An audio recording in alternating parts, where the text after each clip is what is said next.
कारतका रस्त्यावर दुचाकी घसरून भोजचा युवक ठार.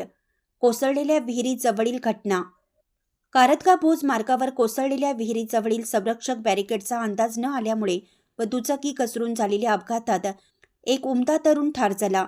शुभम जयवंत रांझागणे, वय वर्ष 27, राहणार भोज असं त्याचं नाव असून दुचाकीवर मागे बसलेला त्याचा मित्र राहुल पांडव जखमी झाला आहे.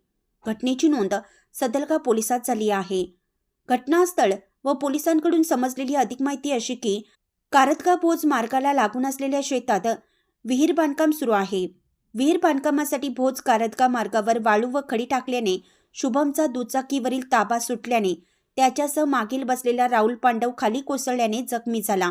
दोघांनाही चिकोडी येथील रुग्णालयात दाखल केलं असता उपचारादरम्यान शुभमचा मृत्यू झाला. याबाबत शुभमची बहीण पूजा बाबुराव घट्टी यांनी फिर्याद दिली असून पुढील तपास सदलगा उपनिरीक्षक शिवकुमार बिरादार हे करत आहेत. घरच्या कर्त्या युवकाचा अपघातात मृत्यू झाल्याने रांझागणे कुटुंब उघड्यावर पडला आहे. त्याच्या पश्चात आई, वडील, एक भाऊ, एक बहीण असा परिवार आहे. भोजहून मुख्य संपादक प्रशांत कांबळे.